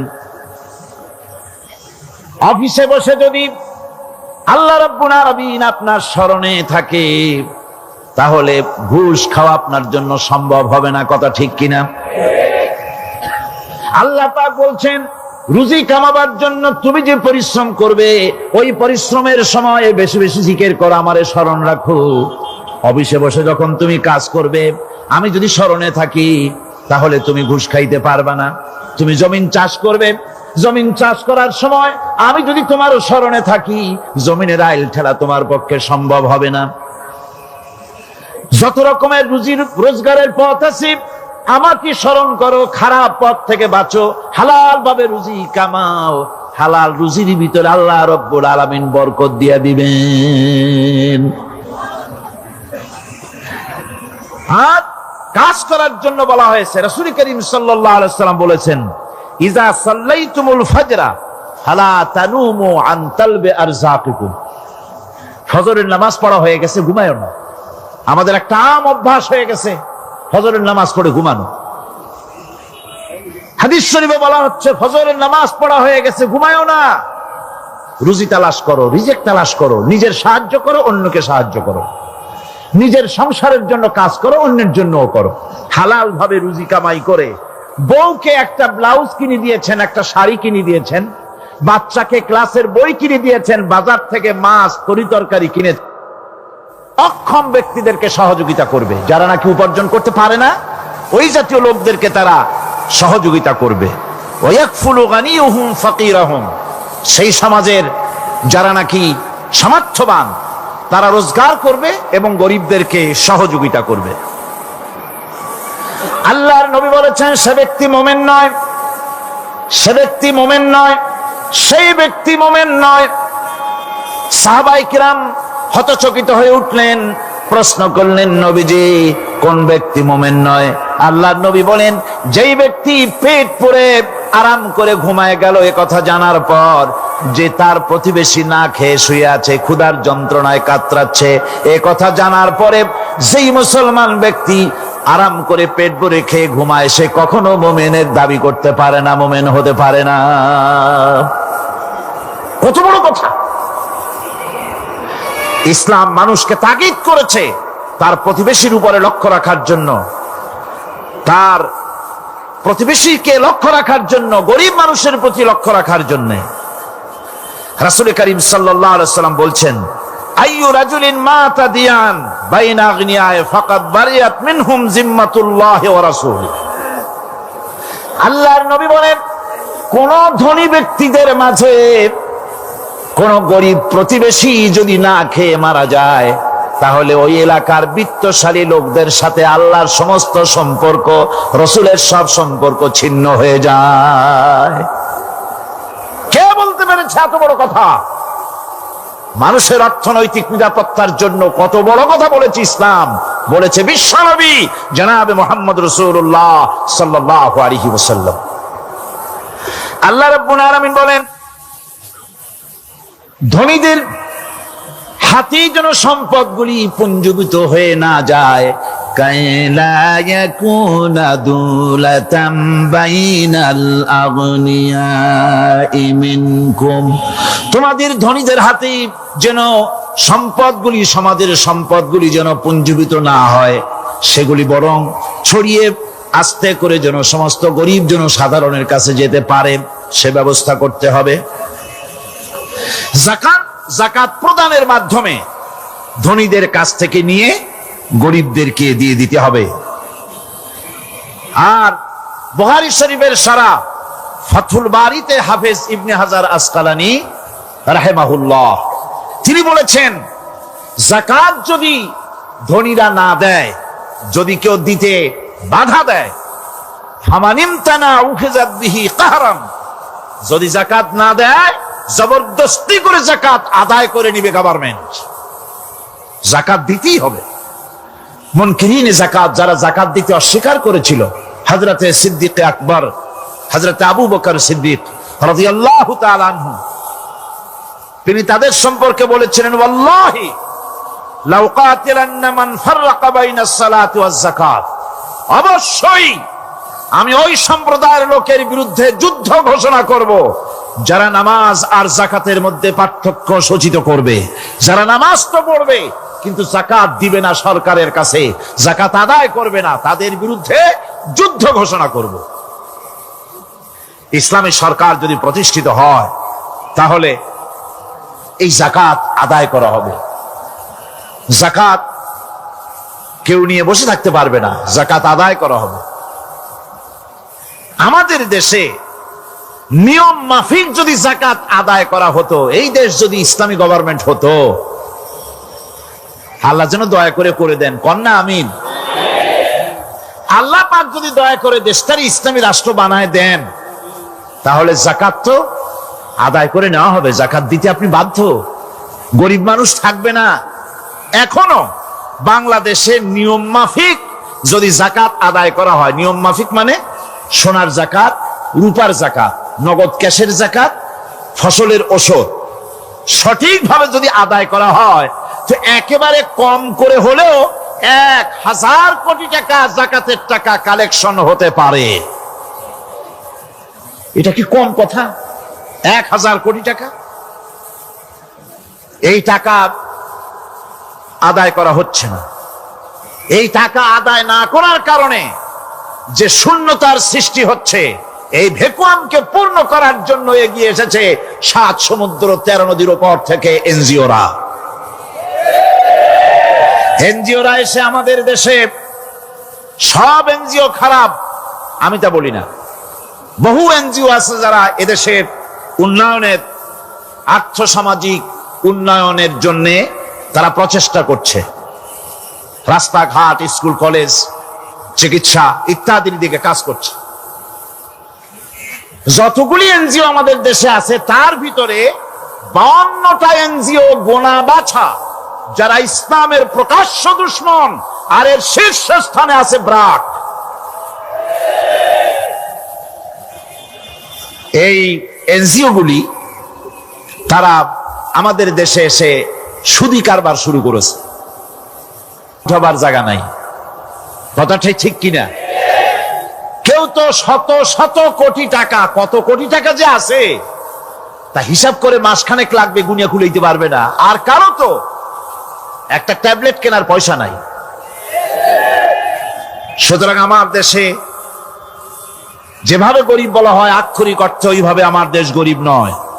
আমাদের দেশে সম্পদ আছে, বহুত জমি অনাবাদি ফেলে রাখা হয়েছে। রাসূল করিম সাল্লাল্লাহু আলাইহি ওয়াসাল্লাম বলেছেন, সেই ব্যক্তির জমিন রাখার অধিকার নাই যে ব্যক্তি তা চাষের আওতায় না আনে। আছে না বহুত জমি পড়িয়া? আবাদযোগ্য জমি আমাদের দেশে আছে যা, তার 2,40,00,000 একর। আমাদের ভূমি সম্পদ রয়েছে, বনজ সম্পদ যা আছে সেটা হচ্ছে 32,53,860 একর জুড়ে বিরাট বনজ সম্পদ আমাদের আছে। ভূমি সম্পদ আছে, বনজ সম্পদ আছে। আমাদের রয়েছে পানি সম্পদ, প্রায় 250 নদী, 3,600 বর্গ মাইল জুড়ে নদীগুলো প্রবাহিত আছে। আমাদের পানি সম্পদ আছে। আমাদের গ্যাস সম্পদ আছে, যে গ্যাস অন্তত 100 বছর চলতে পারে। প্রত্যেক বাড়িতে বাড়িতে গ্যাসের সংযোগ দিলেও 100 বছরে ঘুরাবে না। আলহামদুলিল্লাহ কইতে ইচ্ছা করে না? জোরে কোন আলহামদুলিল্লাহ। আমাদের গ্যাস সম্পদ রয়েছে, আমাদের মৎস্য সম্পদ আছে, পশু সম্পদ আছে, কৃষি সম্পদ আছে, আরো রয়েছে বিপুল জনশক্তি। জনশক্তিকে আজ সবচাইতে বার্ডেন মনে করা হয়। জনশক্তিকে বলা হয় বাংলাদেশের সবচাইতে বড় সমস্যা, জনশক্তি সমস্যা। এটা হচ্ছে যে সরকার আসে তারই ভূতে পায়, যে যায় লঙ্কা সে আর মানুষ হালে ফেরে না, মানুষগুলি তার জন্য জ্বালা। অথচ এই মানব শক্তি হচ্ছে শ্রেষ্ঠ শক্তি। ইউনিভার্সিটি জনমের মতো না বাড়াইয়া, এখন তো ইউনিভার্সিটি দাবি করতেছে সকলে, গ্রামে গঞ্জে থানায় রান্নাঘরে সব জায়গায় কয় আমাদের ইউনিভার্সিটি দাও। আর ইউনিভার্সিটির ফজিলত কি তা তো আমরা দেখতেইছি। এর থেকে বেশি করে পলিটেকনিক ইনস্টিটিউট, ভোকেশনাল ইনস্টিটিউট ইত্যাদি যদি বানানো হতো, ভিক্ষার হাতকে কর্মীর হাতে যদি পরিণত করা যেত, মানুষগুলিকে যদি কর্মক্ষম করা যেত, তাদেরকে যদি মডার্ন টেকনোলজি যদি শিক্ষা দেওয়া যেত, তাহলে এই মানব শক্তি রপ্তানি করে বা পৃথিবীর বিভিন্ন দেশ থেকে মূল্যবান বৈদেশিক মুদ্রা অর্জন করা যায়। সেটা না করে মানুষ হইছে জ্বালা, জনমের মতো এদেরকে মারো। এটা হচ্ছে ট্রেনের 3rd ক্লাস প্যাসেঞ্জার্স মেন্টালিটি। সেটা কিরকম? সেটা হচ্ছে ট্রেনে যখন মানুষ চলে 3য় শ্রেণীতে, একবার উঠে বসলে সে অন্যের জন্য জায়গা ছাড়ে না। জায়গা খালি আছে, আর একজন এসে বললে ভাই আমার একটু বসতে দাও, কয় না ভাই এখানে লোক আছে। আসলে কিন্তু লোক নাই।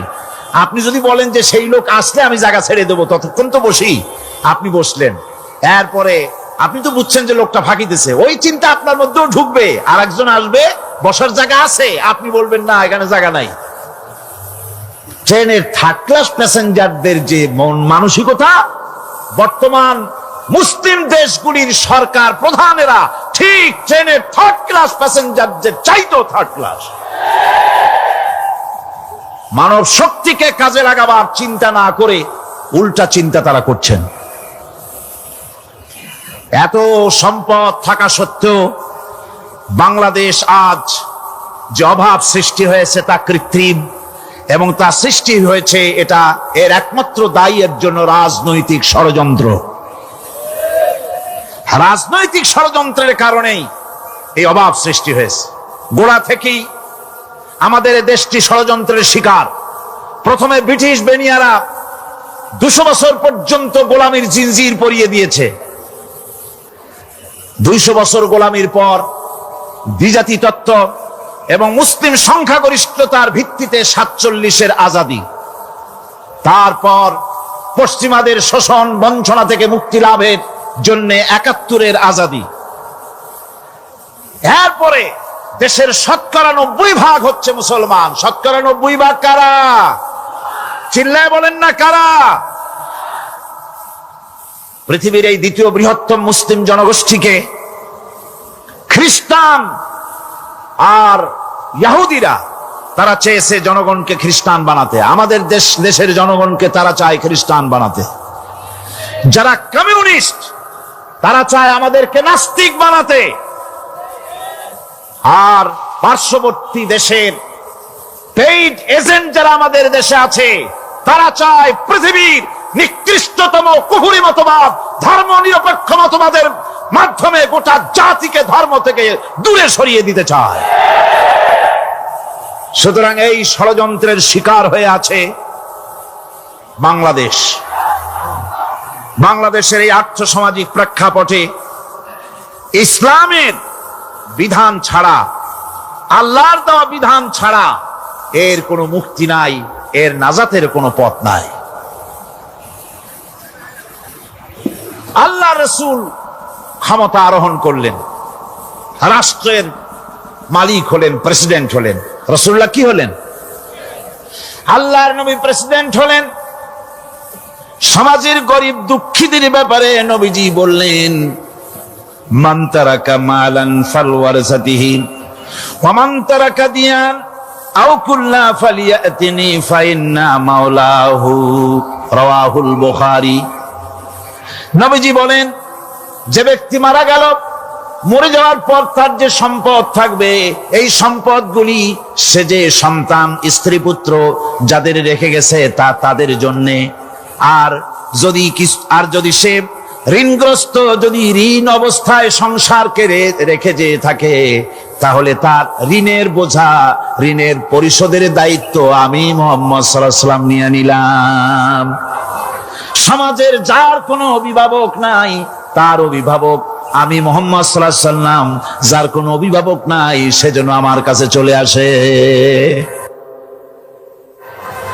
ইসলামী রাষ্ট্র এই বিধান পেশ করেছে। এর চাইতে সুন্দরতম বিধান পৃথিবীতে আর কেউ দিতে পারে নাই। সেজন্য সেই সমাজে চুরি বন্ধ হয়েছে, ডাকাতি বন্ধ হয়েছে, জেনা বন্ধ হয়েছে, সব বন্ধ হয়ে গিয়ে সুন্দর একটি সমাজ প্রতিষ্ঠিত হয়েছিল।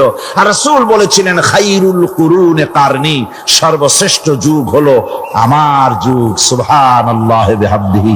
মানুষ দরজা খুলে ঘুমায়েছে, কারো ক্ষুধার কষ্ট নাই, পড়ার কষ্ট নাই, খাবারের চিন্তা নাই, চুরি ডাকাতির ভয় নাই, ভয় মুক্ত। ওই যে গতকাল বলেছিলাম, যেমন একটা সমাজ আসবে, খাব্বাব চিন্তা করো না, আমি কসম করছি এমন একটা সমাজ প্রতিষ্ঠিত হবে যেই সমাজে চুরি, ডাকাতি, জেনা, ব্যভিচার, হত্যা, ধর্ষণ কোনো ভয় থাকবে না। লা ইয়াখাফু ইল্লাল্লাহ, আল্লাহ ছাড়া কারো কোনো ভয়, মনের ভিতরে ভয় থাকবে না। ওয়ালাকিন্নাকুম তাস্তাজিলুন, তোমরা বড্ড তাড়াহুড়ো করতেছো, বেসবর হচ্ছো, সবর করো, তাড়াহুড়ো করো না। এমন সমাজ আসবে। রাসূলুল্লাহ এরকম একটা সমাজ গোটা পৃথিবীবাসীকে উপহার দিতে পেরেছিলেন না পারেন নাই? পেরেছিলেন কিনা? সেই কথাই আল্লাহ রাব্বুল আলামিনের কথার সঙ্গে বার মিলান। লাইসাল বিররা আন তুওয়াল্লু বুজুহাকুম কিবালাল মাশরিকি ওয়াল মাগরিব। পূর্ব পশ্চিমে কত মাথা ঘুরালে, চেহারা ঘুরালে এটাই কিন্তু তোমার পুণ্যবান হওয়ার জন্য, নেককার হওয়ার জন্য যথেষ্ট নয়। বরং যথেষ্ট হলো আল্লাহর প্রতি ঈমান আনো, কিতাবের প্রতি, পরকালের প্রতি, ফেরেশতার প্রতি, নবীদের পরে ঈমান আনো। আর আল্লাহর মহব্বতে, আল্লাহর প্রেমে উদ্বুদ্ধ হয়ে আর একটা বড় কাজ করো, সেটা হলো ওয়াতাল মালা আলা হুব্বিহি যাবিল কুরবা ওয়াল ইয়াতামা ওয়াল মাসাকিন ওয়াবনাস সাবিল ওয়াস-সাইলিনা ওয়া ফির রিকাবি ওয়া কামাস সালাতা وآتى الزكاة والموفون بعهدهم إذا عاهدوا والصابرين في البأساء والضراء وحين البأس أولئك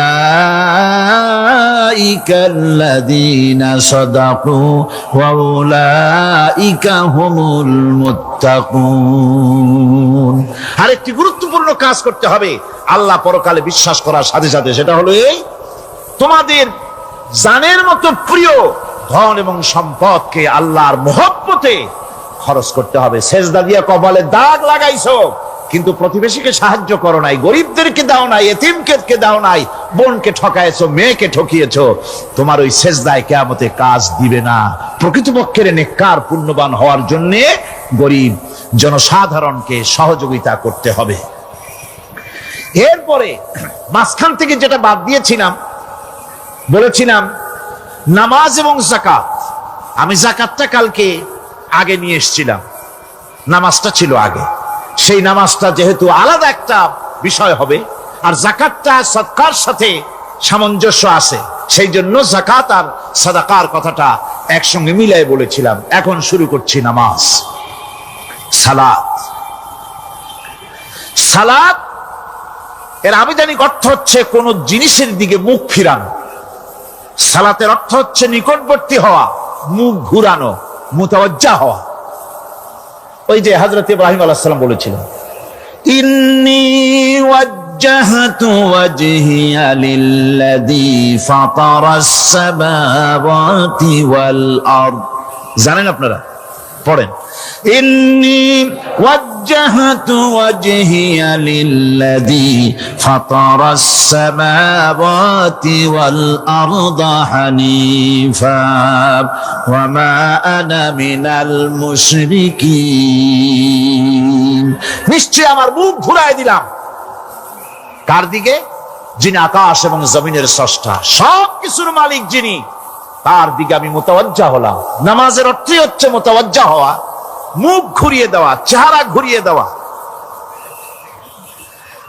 আর নামাজের আরেক অর্থ হচ্ছে নিকটবর্তী থেকে আরো নিকটবর্তী হওয়া।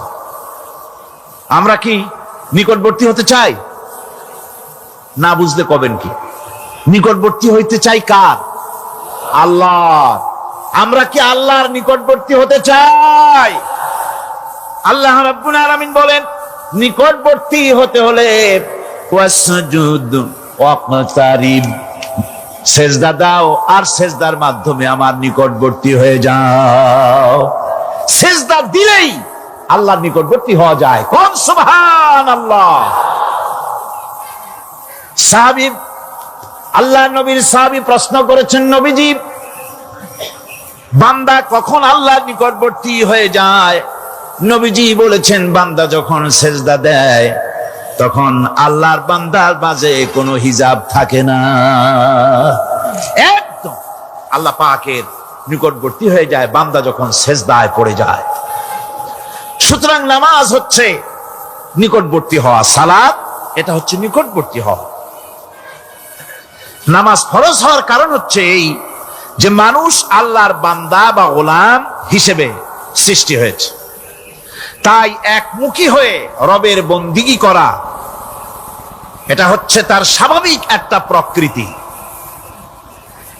আল্লাহ রাব্বুল আলামিন এই প্রকৃতির দাবি মিটাবার জন্যই নামাজের ব্যবস্থা করেছেন। মানুষের ফিতরত মানুষের নেচার, মানুষের ফিতরত হচ্ছে এই যে কারো না কারো কাছে মাথা নত করা,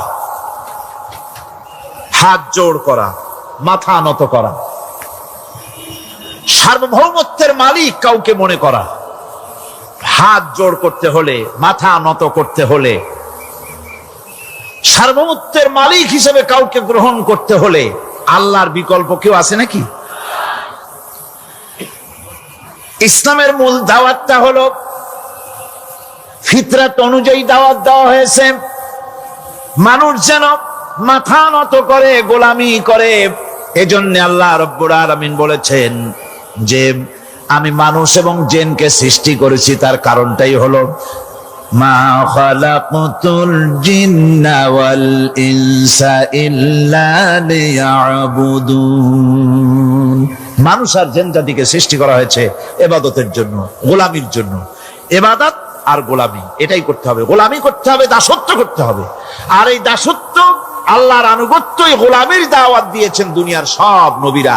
কোন নবী বলেন নাই যে আমার গোলামি করো। কেউ বলেছেন? বলেন জোরে, কেউ বলেছেন? আল্লাহ পাক বলেন ওয়ালাকাদ বা'আসনা ফি কুল্লি উম্মাতির রাসূলা আন ইবুদুল্লাহা ওয়াজতানিবুত তাগুত। প্রত্যেক জাতির জন্য আমি রাসূল প্রেরণ করেছি, তারা মানুষকে দাওয়াত দিয়েছেন এই কথা বলে যে এক আল্লাহর গোলামি করো, তিনি ছাড়া কোনো ইলাহ নাই, আইনদাতা নাই, বিধানদাতা নাই, তার গোলামি, তার সামনে মাথা নত করে না। আর বাকি থাকে না। সুতরাং এই নামাজটা হচ্ছে এই যে একমাত্র একাগ্র চিত্তে আদবের সাথে আল্লাহর সামনে রুজু হয়ে যাওয়া। কোরআনে কারীম বলছি মুনিবিনা ইলাইহি ওয়াত্তাকুহু ওয়াকিমুস সালাতা ওয়া লা তাকুনু মিনাল মুশরিকিন। তোমরা আল্লাহর দিকে রুজু হয়ে যাও এবং তাকে ভয় করে অন্যায় কাজ থেকে বিরত থাকো, আর নামাজ কায়েম করো, মুশরিকদের অন্তর্ভুক্ত হয়ে যেও না। নামাজ কায়েম করা, নামাজের আদেশ কোরআনে কারীমের মধ্যে আল্লাহ পাক বহু জায়গায় করেছেন। ঈমানের পর নামাজই হচ্ছে সবচেয়ে বড় জরুরি। একজন মানুষ ঈমান আনলো, যেমন কালকে একজন ঈমান এনেছে, ঈমান আনার সাথে সাথে তার প্রথম কাজ কি বলুন?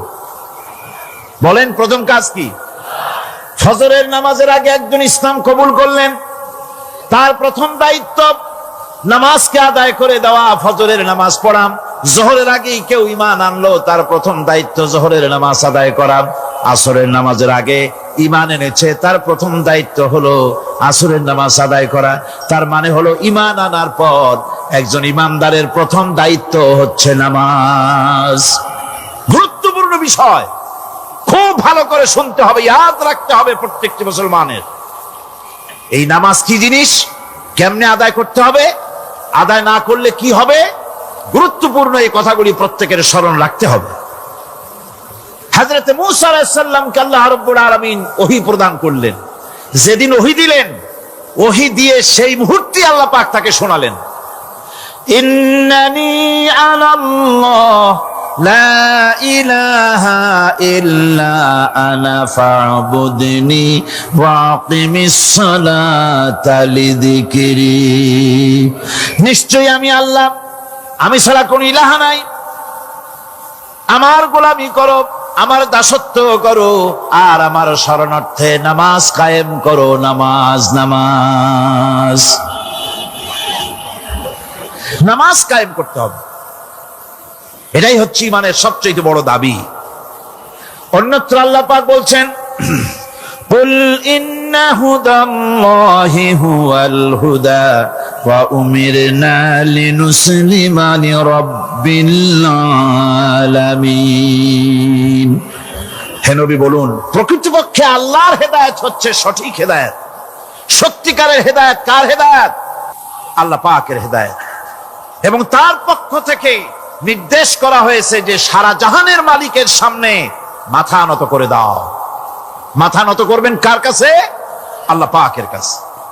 وأن أقيموا الصلاة واتقوه وهو الذي إليه تحشرون। আর নামাজ প্রতিষ্ঠা করো আল্লাহ রাব্বুল আলামিনের ভয়তে সমস্ত অপরাধমূলক কাজ থেকে, অসামাজিক কার্যকলাপ থেকে বিরত থাকেও। আর একদিন মনে রেখো, তোমাদের সকলকেই আল্লাহ রাব্বুল আলামিনের দরবারে উপস্থিত হতে হবে। নামাজ ঈমান থাকা না থাকার প্রমাণ। ঈমান আছে কি ঈমান নাই এর প্রমাণ কি? নামাজ। আল্লাহ পাক বলছেন, ফালা সাদ্দাকা ওয়ালা সাল্লা ওয়ালাকিন কাযযাবা ওয়া তাওয়াল্লা।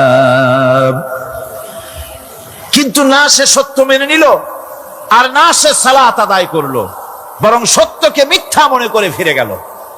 নামাজটাই হচ্ছে একজন মানুষের, সে মুমিন না কাফের তা প্রমাণ করার জন্য। এটাই হচ্ছে মূল কথা। কিয়ামতের দিন মানুষ যে জাহান্নামে যাবে, জাহান্নামের জন্য, জাহান্নামে যে সব কারণে যাবে তার মধ্যে বড় কারণ, কালকে বলেছিলাম, দেখি মনে আছে নাকি, বড় কারণ কয়টা? কয়টা? আলহামদুলিল্লাহ মনে আছে। আল্লাহ রাব্বুল আলামিন বলেন, ইয়াতাসাআলুনা আনিল মুজরিমিন। কিয়ামতের দিন অপরাধীদেরকে জিজ্ঞেস করা হবে, মা সালাকাকুম ফি সাকার, জাহান্নামে কেন আসছো? জবাবে তারা বলবে, ক্বালু লাম নাকু মিনাল মুসাল্লিন ওয়া লাম নাকু নুতঈমুল মিসকিন। নামাজ পড়ি নাই, আর এতিম মিসকিনদের খেতে দেই নাই, এই কারণেই জাহান্নামে এসেছি। কল নাউযুবিল্লাহ। নামাজ যারা পড়বে না জাহান্নামে যেতে হবে। কোথায় যেতে হবে? কেউ কেউ মনে করতে পারবেন নামাজের ওয়াজ তো বহু শুনছি, এর চাইতে গুরুত্বপূর্ণ জিনিস আর নাই। নামাজের চাইতে গুরুত্বপূর্ণ ইবাদত আল্লাহর সৃষ্টি করেন নাই। মুসলমানের জন্য সর্বশ্রেষ্ঠ ইবাদত কি? চিল্লায় কন, জোরে বলেন কি? এই নামাজ আকসার মানুষের নামাজ হয় না। যারা আমরা নামাজ পড়ি, বহু লোকের নামাজ পড়ে ঠিক, কিন্তু নামাজ আদায় হয় না। আমি সে কথা বলবো সামনের দিকে, প্রাণ খুলে শুনবেন, কাজে লাগবে ইনশাআল্লাহ। কোন ইনশাআল্লাহ?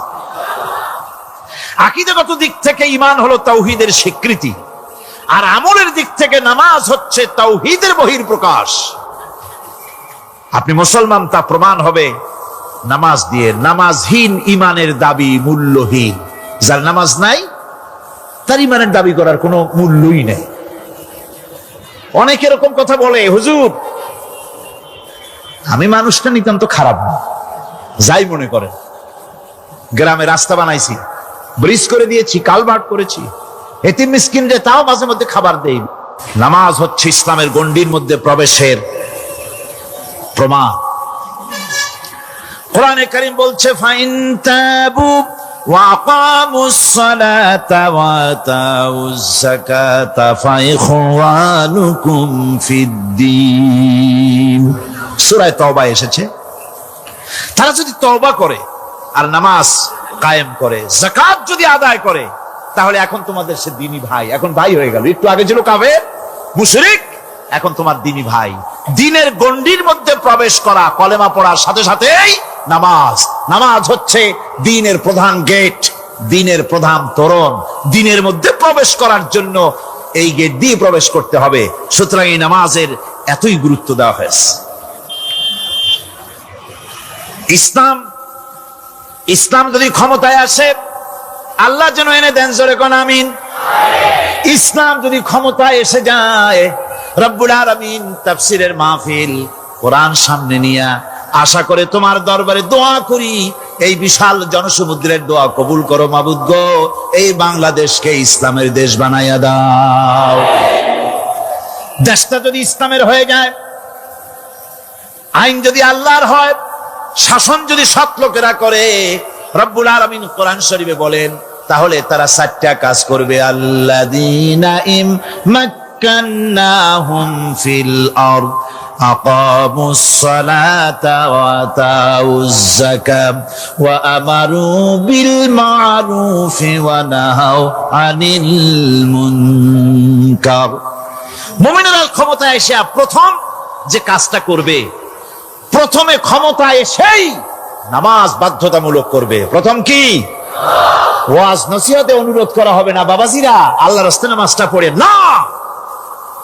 রেডিও এবং টেলিভিশনের মাধ্যমে রাষ্ট্রপ্রধান অর্ডার করে দিবেন, আজ থেকে বাংলাদেশের 12 কোটি তাওহীদি জনতা, নারী পুরুষ যারা আকেল বালিগ, সকলের জন্য নামাজ বাধ্যতামূলক, নামাজ পড়তেই হবে। এটা অর্ডার। বেলা যখন 1টা বেজে যাবে, বেলা যখন 1টা বাজবে, সমস্ত মসজিদে আজান শুরু হয়ে যাবে। আজানের সাথে সাথে অফিস, আদালত, কল কারখানা, ক্ষেত খামার, শিক্ষাঙ্গন সব ডেডলক হয়ে যাবে। আধা ঘন্টার জন্য বন্ধ হয়ে যাবে। যারা মুসলমান অফিসে, কলেজে, ইউনিভার্সিটিতে, সর্বত্র তারা নামাজের জন্য প্রস্তুতি নেবেন। আধা ঘন্টার ভিতরে নামাজ আর খানা সেরে আবার কলেজ চলবে, বিশ্ববিদ্যালয় চলবে, কল চলবে, কারখানা চলবে, ক্যান্টনমেন্ট চলবে, সেক্রেটারিয়েট চলবে, সব আপন গতিতে চলতে থাকবে। আল্লাহর রহমত, বরকত আকাশ ফেরে নাজিল হয়ে যাবে। আর এই অর্ডার যে দেওয়া হবে, নামাজ পড়বেন, নামাজ পড়বেন সেখানে। থানায় যখন আজান হবে, থানায় আজান হয়ে গেছে, থানার স্টাফ, পুলিশ যারা আছে জামাতে খাড়া হয়ে যাবে, ইমামতি করবেন ওসি সাহেব। এসপির অফিসে এসপি সাহেব ইমামতি করবেন, ডিসি সাহেব তার অফিসে ইমামতি করবেন, মন্ত্রী সেক্রেটারিয়েট ইমামতি করবেন, প্রেসিডেন্ট বঙ্গভবনে ইমামতি করবেন, বিশ্ববিদ্যালয়ের ভাইস চ্যান্সেলরের ইমামতিতে সে জায়গার মুসলমান ছাত্র ছাত্রী, শিক্ষক শিক্ষয়িত্রী এক জামাতে নামাজ আদায় করবে। এই যদি হয় চিত্র দেশের, অপরাধ থাকবে? থানায় ওসি সাহেব নিজেই যদি জামাতের ইমামতি করেন, এইভাবে নামাজ আদায় করেন পুলিশদের নিয়ে জামাতে, ঘুষ আর খাবে তারা? এসপি সাহেবের অফিসে, ডিসি সাহেবের অফিসে মন্ত্রীরা যদি ভাবে নামাজ কায়েম করে, তাহলে কি অন্যায় অপরাধ কিছু থাকবে সমাজে? থাকবে না। সুতরাং নামাজ বাধ্যতামূলক করে দেওয়া হবে। নামাজ বাধ্যতামূলক, সকলকে নামাজ পড়তে হবে। নামমাত্র মুসলিম জাতির রাষ্ট্র ক্ষমতা গ্রহণ করাই হলো ইসলামী শাসন ব্যবস্থা নয়। ইসলাম ক্ষমতায় গিয়া অমুসলিমদের উপরে শাসন জারি করবে, আর অন্যান্য সরকারের মতো আমোদ ফুর্তি করে রাস্তাঘাট বানায় এটা না এসিতে শুয়ে থাকবে, তা না। রাস্তা হবে, ঘাট হবে, কলেজ হবে, সব হবে, কিন্তু যারা মুসলমান তাদেরকে নামাজ পড়তে হবে। গোটা জনগণকে শাসক আর শাসিত উভয় গোলাম হবে আল্লাহ। উভয় গোলাম হবে কার? তখন প্রেসিডেন্টের বাবার ক্ষমতা নাই নিজের কোন আইন চালু করে, পার্লামেন্টের বাবার ক্ষমতা নাই ইসলামের বিরুদ্ধে টু শব্দটি করতে পারে। সেখানে শাসক আর শাসিত, শাসক আর শাসিত হয়ে যাবে একজন এক হুকুমদাতার গোলাম। সে হুকুমদাতাকে ইনিল হুকুমু ইল্লা লিল্লাহ আলা লাহুল খালকু ওয়াল আমর। প্রেসিডেন্ট থেকে শুরু করে শাসক আর শাসিত সব আইন মানবে ওই আল্লাহ রব্বুল আলামিনের, যিনি এই তামাম জাহান সৃষ্টি করেছেন। সৃষ্টি যার আইন চলবে সেই আল্লাহ রব্বুল আলামিনের, এবং তার আইনের সার্বিক অনুসরণ করে চলতে হবে সকলকে।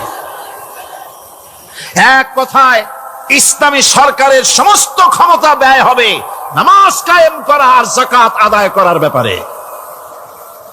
নামাজ যদি কায়েম হয়ে যায়, যাকাত যদি আদায় করা হয়, দুঃখ, দারিদ্র, কষ্ট কিছুই থাকবে না, বেকার সমস্যা থাকবে না।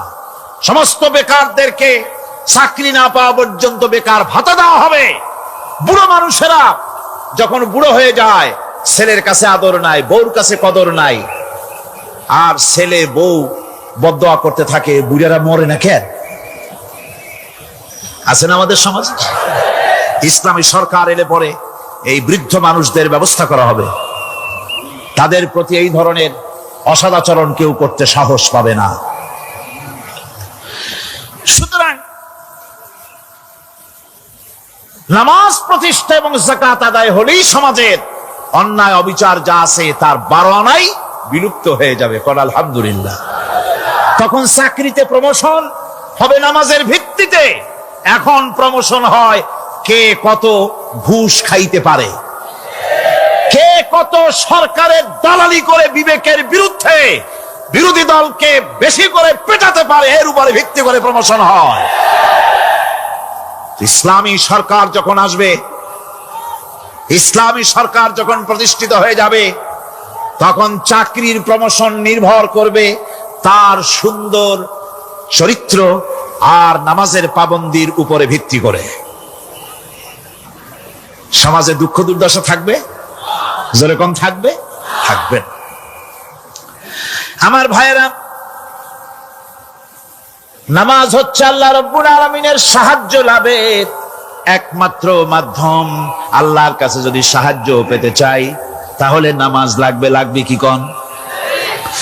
وَلَقَدْ أَخَذَ اللَّهُ مِيثَاقَ بَنِي إِسْرَائِيلَ وَبَعَثْنَا مِنْهُمُ 12 نَقِيًّا وقال الله إني معكم لئن أقمتم الصلاة। আল্লাহ পাক বলেন, বনি ইসরাইলদের নিকট আমি ওয়াদা নিয়েছিলাম, তোমরা যদি মানুষদেরকে অসামাজিক কার্যকলাপ থেকে যদি তোমরা ফিরাইতে পারো, মানুষদেরকে অসামাজিক কার্যকলাপ থেকে তোমরা ফিরাবে। 12টা গোত্রের জন্য 12 জন নকিব নির্দিষ্ট করে দেওয়া হলো, তাদের দায়িত্ব দেওয়া হলো। মানুষদেরকে, সমাজের লোকদেরকে অন্যায় কাজ থেকে তারা ফিরাবে, ভালো ভালো কাজ করার জন্য তাদেরকে আদেশ করবে, অসামাজিক অধর্মীয় কাজ থেকে বাঁচাবার চেষ্টা করবে। এইটা যদি তোমরা করো তাহলে আমি তোমাদের সাথে আছি। শর্ত হলো একটা, তোমাদেরকে নামাজ কায়েম করতে হবে।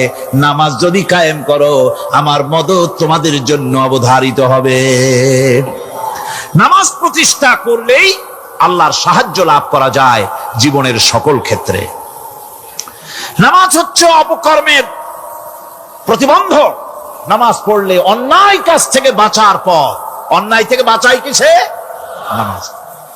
আল্লাহ রাব্বুল আলামিন বলেন, উতলু মা উহিয়া ইলাইকা মিনাল কিতাবি ওয়া আকিমিস সালাম ইন্নাস সালাতা তানহা আনিল ফাহশাই ওয়াল মুনকার। হে নবী, এই কিতাব তেলাওয়াত করো, যা তোমার প্রতি অবতীর্ণ করা হয়েছে, এই কিতাব তেলাওয়াত করো আর নামাজকে প্রতিষ্ঠা করো। নিঃসন্দেহে নামাজ মানুষকে পাপাচার থেকে বাঁচায়া দেয়। অশ্লীলতা, পাপাচার থেকে মানুষকে বাঁচায় কে? জোরে চিল্লা এখন কে? নামাজ। এই নামাজ মানুষকে অন্যায় কাজ থেকে বাঁচায় দেয়। নামাজ যে মানুষকে অন্যায় কাজ থেকে বাঁচায়, কেমনে বাঁচায়? আমরা যে নামাজ পড়ি, এই নামাজে তো আমাদেরকে অন্যায় কাজ থেকে বাঁচাইতে পারে না। নামাজি বহুত মানুষ আছে অন্যায় করে, করে কিনা? কোন না করে না? করে। নামাজি অথচ অন্যায় করে। আর আল্লাহ বলছেন নামাজিকে, নামাজ তাকে অশ্লীলতা থেকে ফিরায়। তাহলে কথা কারটা ঠিক? আল্লাহটা। জোরে বলেন, কারটা ঠিক? অবশ্যই আমার আল্লাহর কথা হক। আমি ভুল করতেছি, আমি যেন কোথাও ভুল করতেছি, সামথিং ইজ রং, কোথাও যেন আমরা ভুল করে বসতেছি, সেই ভুলটা কি আমরা আবিষ্কার করতে চেষ্টা করবো ইনশাআল্লাহ। প্রথম যে কথাটা সেটা হচ্ছে যে আমরা যা নামাজে পড়ি আমরা তা বুঝি না। কথা ঠিক কিনা? আমি যদি এখন প্রশ্ন করি সামি আল্লাহু লিমান হামিদা অর্থ কি কোন, ফার্স্ট ডিভিশনে কয়েকটা লেটার নিয়ে ফেল করবেন এরকম লোক আছেন না নাই? সুবহান রাব্বিয়াল আলা অর্থ কি জানি না, সুবহান রাব্বিয়াল আযীমের অর্থ কি জানি না, দোয়া কুনুত অর্থ কি জানি না, তাশাহুদ অর্থ কি জানি না, সূরা ফাতিহার অর্থ কি জানি না। এমন কি উযুর মধ্যে কয়টা ফরজ তা অনেকের জানা নাই। কথা কি বেশি বললাম না ঠিক বলছি? একজনের জিজ্ঞেস করলো, মিয়া উজুতে কয় ফরজ? হুজুর কি মনে করেন, এটা বুঝি জানি না, এটা তো সাধারণ ব্যাপার, বলেন না কয় ফরজ? উজুতে তো 17 ফরজ। কি কি কয়? হাত ধোয়া, পাও ধোয়া, মুখ ধোয়া, নাক ধোয়া, চোখ ধোয়া, জিহ্বা ধোয়া, মাথা ধোয়া। বলতে বলতে গুনে দেখা গেল প্রায় 19টার মতো বলছে। বলা হলো, মিয়া বললেন আপনি উজুতে ফরজ 17টা, কইলেন আপনি 19টা। কয় হুজুর জানি, আরো বলি না আপনাদের ভয়তে। উজু জানে না, নামাজ জানে না, তাকেই নামাজ কেমনে ফিরাবে অন্যায় কাজ থেকে? কথা বুঝতে পেরেছেন? নামাজে কি পড়ি? নামাজে দাঁড়ায় গেলাম, আল্লাহু আকবার, অর্থ কি? চিল্লায় কন্যা আল্লাহু আকবার। এরকম না, মুসলমানের মতো গলা ছেড়ে দিয়ে চিৎকার দিয়ে বলেন আল্লাহু আকবার। এই আল্লাহু আকবার, আল্লাহ সর্বশ্রেষ্ঠ, তার চাইতে বড় আর কেউ নাই। এই কথা দিনরাত 24 ঘন্টার ভিতরে শতবার বলি, একবার দুইবার না, শতবার বলি, আল্লাহ সর্বশ্রেষ্ঠ। এই কথা বলার পরেও মনের মধ্যে অন্য কেউ বড় হয়, আল্লাহর বড়ত্ব যেভাবে মুখ দিয়া বলি ওইভাবে কার্যত পালন করি না। কথা বলেন ঠিক না বেঠিক? সম্মানিত ভাইরা, তার কারণ হলো শুধুমাত্র টুপির মধ্য দিয়ে, টুপি দেখলেই পরিপূর্ণ ঈমানদার বলে বিশ্বাস করার কোনো সুযোগ নাই। শুধুমাত্র দাড়ির মাধ্যমে ঈমানদার বলে, পরিপূর্ণ মুমিন বলে চিনার কোনো কায়দা নাই। শুধুমাত্র লিবাসের কারণে ঈমানদার বলে চিনার কোনো কায়দা নাই। ঈমানদার কে বা কারা, মুমিন কে বা কারা, পৃথিবীর কেউ বলতে না পারলে এটা বলতে পারবে কেবলমাত্র আরশে আজিমের মালিক আল্লাহ তাআলা। কথা বলুন ঠিক না বেঠিক? আসুন শুনে নেওয়া যাক। আল্লাহ রাব্বুল আলামিন বলেন, ক্বালু সামি'না ওয়া আতা'না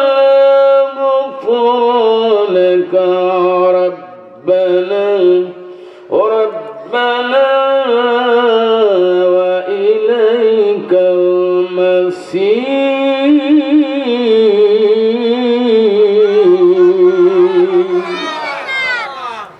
আল্লাহ বলছে ঈমানদার হলো তো তারাই যারা বলে, যারা ঘোষণা দেয়। কি? আল্লাহ পাক বলেন ঈমানদার তো তারাই যারা ঘোষণা দিয়ে দেয় সামিনা, তার মানে আমরা একমাত্র আল্লাহ রাব্বুল আলামিনের পক্ষ থেকে যত হুকুম আহকাম আসবে এইগুলি আমরা শ্রবণ করি। সুবহানাল্লাহ বলেন। শুধুমাত্র শুনি নয়, ওয়াতানা, এবং আমরা আনুগত্য করতে চাই। আল্লাহ পাকের হুকুম আহকামগুলি আমরা মেনে নিতে চাই। গোপন কাজ এবং আমরা অন্যায় করে বসলে, আমরা ত্রুটি করলে একমাত্র পৃথিবীর কারোর কাছে ক্ষমা চাই না, বরং মাপের জন্য, আমাদের ত্রুটিগুলি মাফ করে দেওয়ার জন্য আরশে আজিমের মালিক আল্লাহ পাকের কাছে আমরা ক্ষমার জন্য দরখাস্ত দিয়ে দেই। একবার জোরে জোরে বলা যাবে কিনা? সুবহানাল্লাহ। রব্বানা ওয়া ইলাইকাল মাসীর।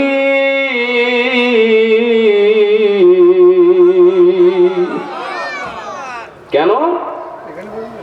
আল্লাহ বলে ঈমানদার যারা হবে, মুমিন যারা হবে, এরা কেবলমাত্র অন্যায় করলে, ভুল করলে, যদি জীবনে ত্রুটি হয়ে যায়, যদি ভুল হয়ে যায়, আল্লাহ পাকের কাছে এই জন্য তারা মাপ চায়, এই জন্য তারা ক্ষমা চায়। তার কারণ হলো একমাত্র আমাদের সবাইকে এই দুনিয়ায় সারা জীবন থাকার কোনো সুযোগ নাই। অবশ্যই আল্লাহ পাকের কাছে আমাদেরকে হাজির হওয়াই লাগবে। কথা বলুন ঠিক না বেঠিক? মরবেন না কারা কারা? তো হাত উঁচু করে দেখান। এই বেটা, কি আমরা কি সবাই মরবো তো নাকি প্রিয় ভাইরা? তাহলে আল্লাহ বলছেন ঈমানদার হলো তারা যারা আল্লাহ পাকের এই কোরআনুল কারিমে গোটা পৃথিবীর সর্বশ্রেণীর মানুষের হিদায়াতের জন্য কোরআন অনুযায়ী জীবন যাপন করার জন্য এই কোরআনুল কারিমের যত হুকুম হাকাম আল্লাহ পাক দিয়েছেন সমস্ত হুকুম হাকামগুলি যারা মনোযোগ দিয়ে শুনে এবং মানার জন্য প্রস্তুতি গ্রহণ করে, সুবহানাল্লাহ বলুন, এবং জীবনে অন্যায় করলে ভুল করলে এই ভুলের জন্য আল্লাহর কাছে মাপ চায়, আল্লাহর কাছে ক্ষমা চায়। আল্লাহ বলেন এই জাতীয় ব্যক্তিরা হলো ঈমানদার বা মুমিন। জোরে বলুন সুবহানাল্লাহ। প্রিয় ভাইরা, তাহলে আল্লাহ বলেছেন এইভাবে ঈমানদার বা মুমিন যে বা যারা হবে আমি আল্লাহ পাক তাদের ইজ্জত বাড়িয়ে দেবো। সুবহানাল্লাহ বলুন। আপনাদের খারাপ লাগতেছে না তো? ভাইরা আমার, বাবাদের পদ্মরণ তরুণ মা খাদিজা উম্মে সুলাইমের উত্তরসূরি আমার আম্মা জানেরা, শুনে রাখেন ও পথচারীরা, দোকানদার ভাইরা, সর্বশ্রেণীর মানুষেরা শুনে রাখেন, বিশ্বনবীর জামানায় আবু জাহেলের দলে, আবু জাহেলের আদর্শে চলা লোক, লালিত পালিত যুবক বিশ্বনবীর কণ্ঠে আল্লাহর বাণী শোনার পর বিশ্বনবীর দরবারে এসে আবেদন জানালেন, ইয়া রাসূলুল্লাহ, হাবিবাল্লাহ, ও আল্লাহর নবী বিশ্বনবী, আপনার কণ্ঠে ইসলামের বাণী, অমীয় বাণী শুনে আমি বুঝতে পেরেছি জাহান্নাম থেকে একমাত্র বাঁচার উপায়, পরিত্রাণ পাওয়ার উপায় অন্য কোনো পথ নাই। ও নবী গো, এই পথ হলো ইসলাম। জোরে জোরে বলা যাবে কিনা মারহাবা?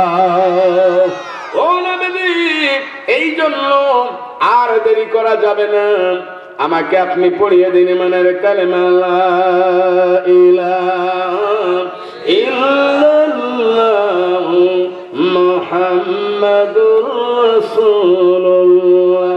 জোরে পড়েন লা ইলাহা ইল্লাল্লাহ। জোরে লা ইলাহা ইল্লাল্লাহ।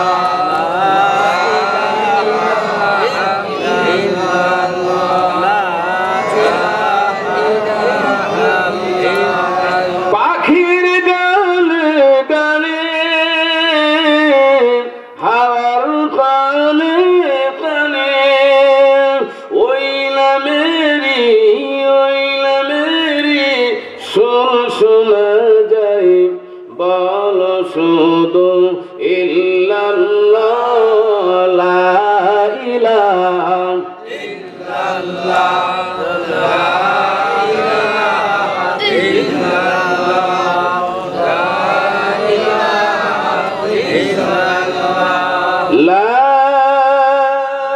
ইলাহা ইল্লাল্লাহ মুহাম্মাদুর রাসূলুল্লাহ।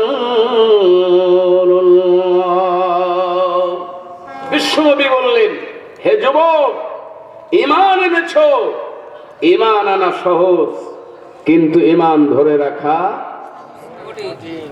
কথা বলেন না কেন? কারণ ঈমান বিক্রি হয়ে যাবে। ঈমান বিক্রির এমন একটা সময়, আমরা স্টেজে বসে কোরআন থেকে কথা বলছি, একটু কিছুদিন পরেই মানুষের ঈমান বিক্রি হয়ে যাবে। কথা বলেন, মানুষের ঈমান বিক্রি হয়ে যাবে একটি শাড়ির বিনিময়ে, মানুষের ঈমান বিক্রি হয়ে যাবে একটি জায়নামাজের বিনিময়ে, মানুষের ঈমান বিক্রি হয়ে যাবে এক কাপ লাল পানির বিনিময়ে, মানুষের ঈমান বিক্রি হয়ে যাবে আপনার এক প্যাকেট বিড়ির মাধ্যমে। কথা বলুন, ঠিক না বেঠিক? সম্মানিত ভাইরা, বিশ্বনবী বললেন, হে যুবক, কালেমা পড়েছো, ঈমান এনেছো, আবু জাহেলের দল ছেড়ে দিয়ে ইসলামের কোরআনের ছায়া তলে এসেছো, কোরআনের পতাকা তলে এসেছো। কিন্তু শুনে রেখে দাও,